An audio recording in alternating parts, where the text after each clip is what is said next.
Graça e paz, queridos irmãos, nós estamos acostumados a andar no livro de Atos nos últimos domingos, mas hoje eu convido a você, no domingo de Santa Ceia, a abrir sua Bíblia junto comigo. Mateus, Evangelho escrito por Mateus, capítulo 27, nós leremos apenas 2 versículos, versículos 50 e 51. Hoje nós estamos celebrando Santa Ceia, celebramos a morte e a ressurreição de Jesus, somos alimentados espiritualmente. Hoje é o dia que nós somos lembrados que o pão continua sendo pão, o suco continua sendo suco, e que o Senhor Jesus se faz real e espiritualmente em nosso meio. Somos lembrados também da última Páscoa, onde Jesus instituiu a Santa Ceia do Senhor. Nós estamos celebrando como corpo de Cristo, lembrando que Ele se entregou por nós. Quando Ele morreu, o véu se rasga e a restauração vem por meio de Jesus. Esse é o tema da nossa pregação desta noite. Jesus é a restauração. Mateus capítulo 27, versículos 50 e 51, a palavra do Senhor nos diz assim: E Jesus, clamando outra vez com grande voz, entregou o Espírito. Eis que o véu do santuário se rasgou em 2 partes, de alto a baixo, tremeu a terra, fenderam-se as rochas. Oremos mais uma vez. Santo, eterno, poderoso Senhor, nosso Deus e Pai, em nome de Jesus, nós agradecemos por mais uma porção da sua palavra lida, e nós clamamos que o teu Espírito Santo possa abrir a nossa mente, quebrantar o nosso coração, nos encher, ó Deus, do teu Espírito Santo, esvaziando de nós mesmos, para que possamos absorver uma porção mais daquilo que o Senhor tem para nós nesta noite. Em nome de Jesus, eu peço a sua misericórdia sobre a minha vida também, Senhor. Amém. Queridos, neste momento da história que nós lemos aqui, nesses 2 versículos, Jesus está pendurado no madeiro, crucificado com 2 malfeitores, e como Salvador, ali ele salvou um e condenou o outro. Aquele que se arrependeu foi salvo, aquele que não se arrependeu foi condenado. E então nós somos lembrados nesse texto que o véu rasgou. No momento da morte de Jesus, quando ele expira, o véu rasgou. Mas por que havia um véu? Em primeiro lugar, por conta de um relacionamento quebrado. Acompanhe comigo a palavra do Senhor em Gênesis capítulo 3, versículos 22 a 24, nos diz assim: Então disse o Senhor Deus: Eis que o homem se tornou como um de nós, conhecedor do bem e do mal. Assim que não estenda a mão e tome também da árvore da vida e coma e viva eternamente. O Senhor Deus, por isso, o lançou fora do jardim do Éden, a fim de lavrar a terra de que fora tomado. E expulso o homem, colocou querubins ao oriente do jardim do Éden, e o refulgir de uma espada que se revolvia para guardar o caminho da árvore da vida. As consequências do pecado já estavam acontecendo. O véu, ele se faz necessário porque a presença santa do Senhor, o convívio com o Deus Santíssimo, foi quebrada por meio do pecado que entrou no mundo, e então tudo aquilo que viu o Senhor que era muito bom, foi contaminado pelo pecado do homem, pela desobediência, pela tentativa de ser igual a Deus, da deliberada desobediência da humanidade para com Deus no paraíso. A ira do Senhor estava acesa contra o pecado, a ira do Senhor se acendeu, e a promessa que ele havia feito, assim acontece. A morte então chega para aqueles que seriam eternos, e para que não fôssemos eternamente pecadores, o Senhor retira a árvore de lá, para que o homem não viva mais eternamente no pecado. Então ele expulsa do jardim do Éden, fazendo com que o homem sofra e tire do seu suor o sustento. E aí então nós lembramos também que as mulheres assim sofrem as dores do parto, e tantas outras sanções foram instaladas a partir do momento da desobediência. Aquilo que era santo foi quebrado. O jardim do Éden era um local onde a presença do Senhor era exaltada, onde na viração do dia o Senhor chegava e se assentava com Adão, com Eva, então tomava o que eles fizeram durante o dia. Mas num dia fatídico, aqueles homens, ou melhor, aquele homem e aquela mulher se escondem da presença de Deus. Perceberam que estavam nus, e então o Senhor os indaga: por acaso comeram do fruto? Por acaso vocês me desobedeceram? E o pecado, queridos, faz naquele momento o que ele faz de melhor: quebrar a ligação com Deus, atrapalhar a adoração. O pecado, ele nos afasta tenazmente do Senhor. O pecado nos assedia diariamente para que não demos glória somente a Deus. Para que assim nós tentamos diariamente encher a nossa carne com aquilo que não é do Senhor. O pecado vem tenazmente nos assediando e nos mostrando o quanto é bom, o quanto é palatável aos olhos, o quanto parece saboroso caminhar longe da presença de Deus, negando as consequências da vida longe do Senhor, da vida de desobediência, e pessoas vivem se enganando diariamente por viverem longe do Senhor e se alimentando daquilo que não está na presença do Senhor. As consequências aconteceram no paraíso e se estendem até nós diariamente. O pecado que nos tira da presença de Deus, o pecado que nos afasta do Senhor, ele chega para quebrar aquilo que é santo, como uma prova daquilo que foi quebrado, daquilo que é santo com o Senhor. Gálatas capítulo 5:17 nos diz assim: porque a carne milita contra o Espírito e o Espírito contra a carne, porque são opostos entre si, para que não façais o que porventura seja do vosso querer. Queridos, diariamente nós temos a dificuldade de adorar ao Senhor em espírito e em verdade. Diariamente nós não conseguimos atender à vontade do Senhor, porque damos muitas vezes lugar à nossa carne, à nossa pecaminosidade. Nós não conseguimos negar aquilo que é a essência da humanidade. O velho Adão, volta e meia, ressuscita, e então nós somos confrontados pela palavra do Senhor. Nós somos constrangidos por esta mesa do amor. Então nós lembramos a condição que nós estamos, como caídos, como pecadores, como miseráveis na presença do Senhor, por terem deliberadamente escolhido desagradar a Deus. Diariamente nós caímos em ciladas do inimigo e nós desagradamos a Deus. Nós não amamos o próximo como Ele nos ensinou a amar. Os nossos pensamentos se estendem para longe do Senhor, e à luz dos nossos pensamentos, quando oportuno a nossa carne acaba caindo no pecado.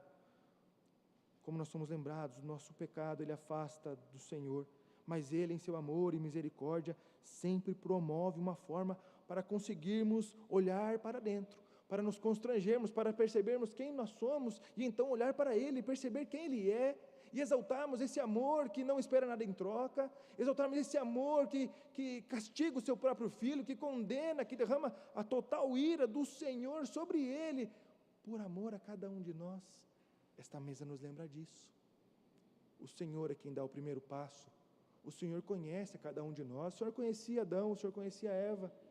Sabia a sua capacidade de escolher o mal ao invés do bem. Mesmo que ainda que fosse proposto a eles a obediência à vida, a desobediência à morte, deliberadamente escolheram a morte pela desobediência. Quantas vezes nos é proposto? A palavra do Senhor nos propõe vida quando obedecemos, a morte quando nós desobedecemos. E o que nós somos confrontados à luz da palavra do Senhor é que nós somos iguais a Adão e Eva. Nós provamos da mesma consequência, do mesmo castigo. Lutero, falando sobre o pecado original, ele diz que o pecado original está em nós como a barba. Barbeamo-nos hoje, parecemos apresentáveis e nosso rosto está limpo. Amanhã nossa barba cresce de novo e não para de crescer enquanto permanecemos na terra. De maneira semelhante, o pecado original não pode ser extirpado de nós. Ele brotará em nós enquanto vivermos. Todos os dias nós nos lembramos que nós precisamos nos barbear. Todos os dias nós percebemos que enquanto nós estamos nesta terra, enquanto nós estamos aqui atravessando neste mundo como peregrinos, nós precisamos nos arrepender todos os dias. Precisamos olhar para dentro do nosso coração, confrontar a maldade que há em nós, confrontar os maus pensamentos que há em nós, confrontar aqueles momentos que nós deixamos de fazer o que nós deveríamos ser e fazer como cristão, como servos e servas do Senhor. A mesa da Santa Ceia nos lembra que somos indignos, mas remidos pelo sangue do Cordeiro. A nossa identidade não está no pecado. Nós não nos gloriamos por quem nós éramos, nós não nos gloriamos pela capacidade que temos de pecar, mas nós nos gloriamos no Senhor Deus, a quem enviou seu Filho por amor a cada um de nós, para morrer em nosso lugar, para ser o nosso Cordeiro, para morrer em nosso lugar naquela cruz. o pecado nos lembra o porquê o nosso relacionamento foi quebrado, pela nossa obediência. Então o Senhor instituiu um véu para que não chegássemos mais de qualquer maneira na sua presença, para que não precisássemos, ou melhor, para que não nos chegássemos com mãos impuras, com pensamentos impuros, com práticas impuras diante da sua presença com os nossos pecados. Porque havia um véu, em segundo lugar, nesse texto? Porque Deus promove uma forma de adoração. Êxodo capítulo 26, versículos 30 e 33, diz assim: levantarás o tabernáculo segundo o modelo que te foi mostrado no monte. Farás também um véu de estofa azul e púrpura e carmesim, e linho fino retorcido, com querubins o fará de obra de artista. Suspendê-lo-ás sobre 4 colunas de madeira de acácia, cobertas de ouro. Os seus colchetes serão de ouro, sobre 4 bases de prata. Pendurarás o véu debaixo dos colchetes, e trarás para lá a arca do testemunho, para dentro do véu. O véu vos fará separação entre o santo lugar e o santo dos santos. Percebam, queridos, que aquela santidade que foi quebrada lá no Éden, onde o homem e a mulher não precisavam de mais nada, a não ser obedecer e provar da providência do Senhor todos os dias, aquilo que foi maculado num lugar santo, então o Senhor promove novamente um lugar santo, para que o homem pudesse se achegar até o seu Deus, para que o homem pudesse novamente ter relacionamento com Deus. Então ele levanta sacerdotes para mediar entre a humanidade caída e o Senhor Deus, que é santo, santo, santo.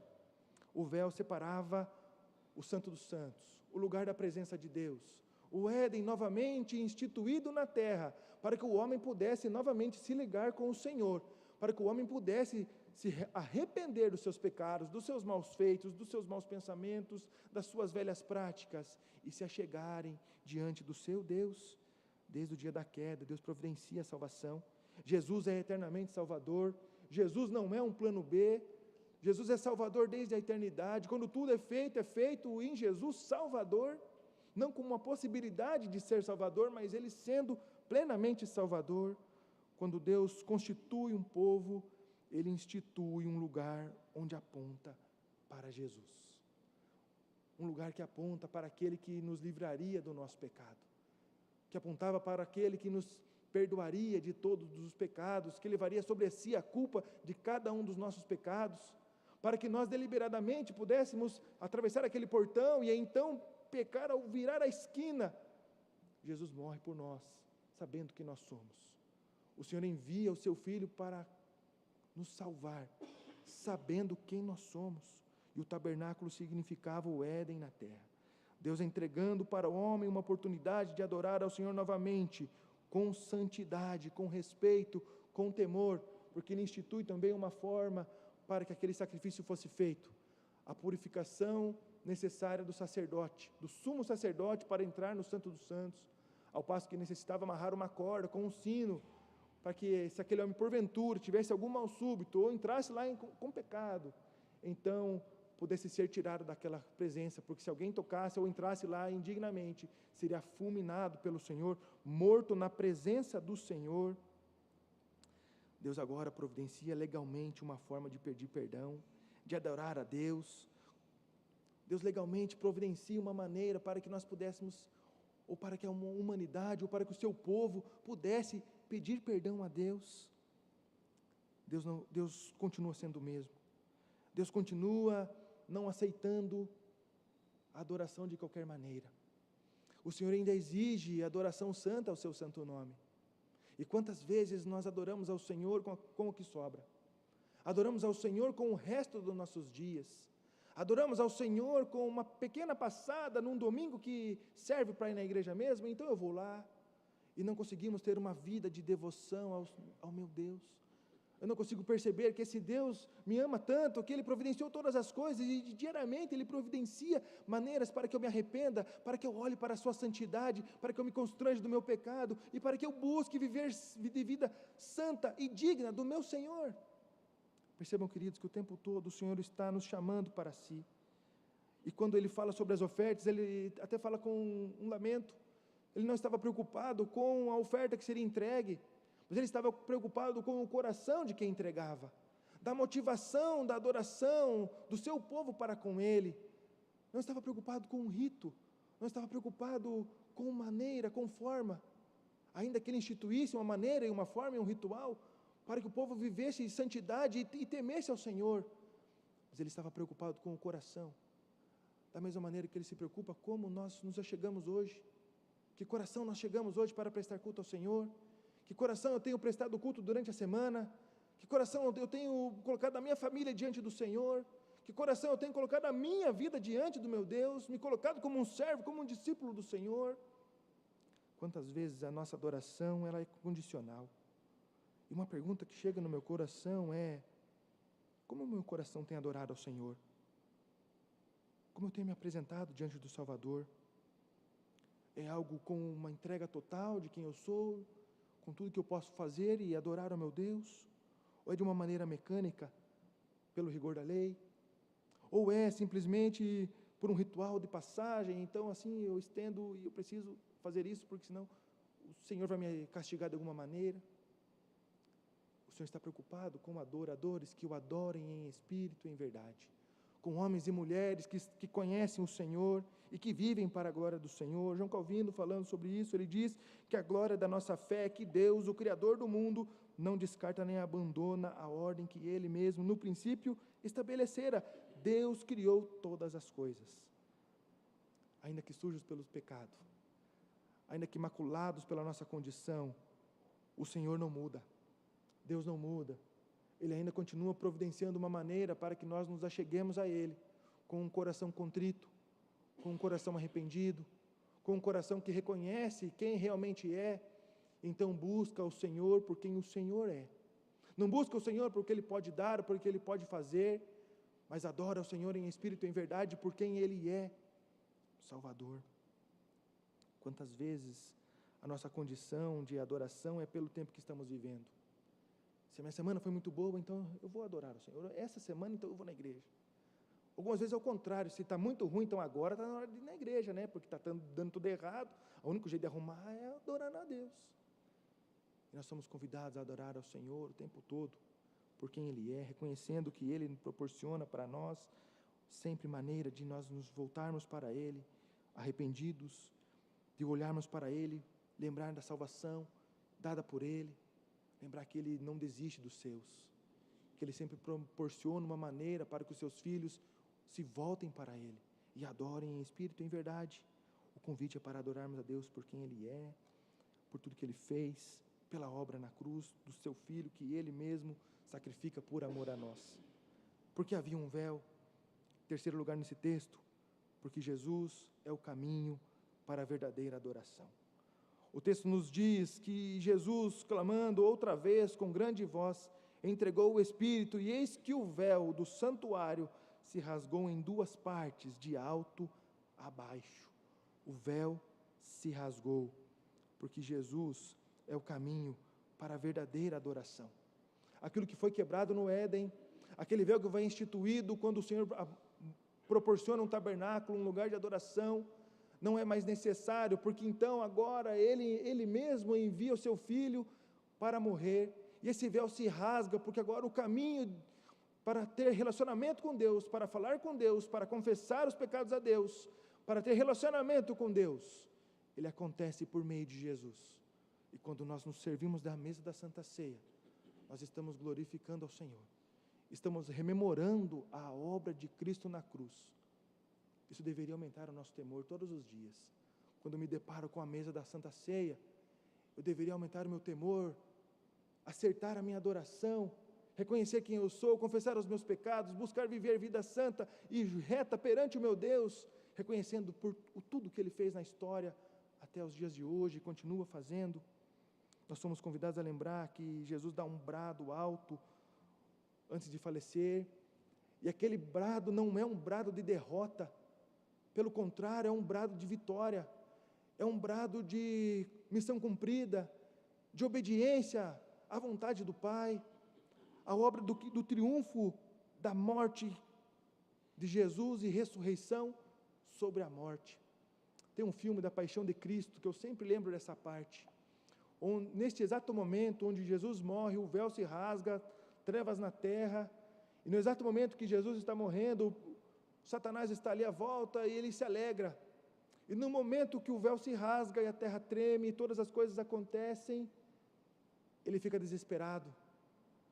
E eu fico pensando naquele exato momento, quando o autor escreveu aquela cena, eu não sei se ele, talvez se ele pensou na profundidade daquilo, mas que aquilo ali me chamou a atenção e ardeu no meu coração, que é quando o mundo e as potestades e os poderes se entendem com tanto poder sobre a vida das pessoas, sobre a vida do outro, e tantas condições, e não temem ao verdadeiro Deus.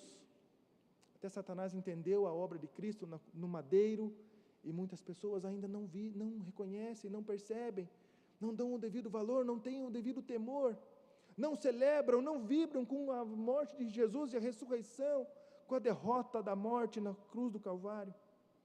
Jesus estava sendo esmagado em nosso lugar. Gênesis 3,15 estava se cumprindo, aquele que esmagaria a cabeça da serpente ali estava vencendo a morte, vencendo o pecado. O diabo e suas hostes estavam sendo derrotados. Jesus estava ali voluntariamente dando a sua vida, não como um mártir. Ele não estava ali simplesmente fazendo um favor, mas ele estava ali se entregando por amor a nós. Ele estava ali celebrando a vontade do Pai em salvar eu e você, em morrer por cada um de nós. O véu rasgado indica a revogação do sistema cerimonial religioso e aponta para um caminho aberto para Deus a partir de Jesus. O verdadeiro relacionamento com Deus acontece por meio de Jesus. Quando o véu se rasga, o caminho para Deus é restaurado e a adoração então é restaurada por Jesus. Esta mesa é entregue por Jesus. Aquilo que foi perdido por um só homem no paraíso, agora foi restaurado por um só, Jesus. E aquele que crer será salvo. Quem crer será salvo. Queridos, essa mesa que nos está proposta é a mesa da reconciliação. É a mesa do amor.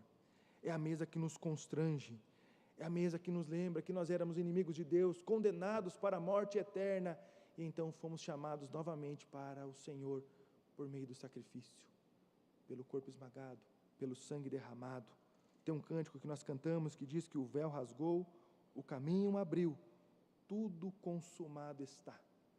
Nós celebramos a obra de Jesus na cruz.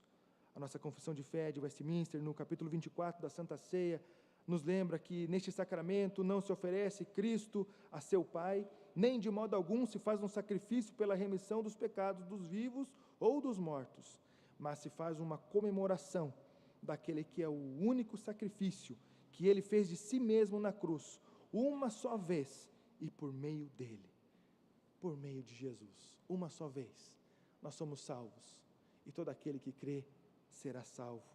A partir do sacrifício, da morte e ressurreição, nós temos livre acesso ao Pai. O véu se rasgou, porque Jesus se entregou por cada um de nós. E agora nós temos livre acesso ao Pai. A nossa adoração é pela obra de Jesus. A nossa maior motivação de adorarmos ao Senhor é pela obra de Jesus. E que Deus nos abençoe. Ouçamos o nosso coral.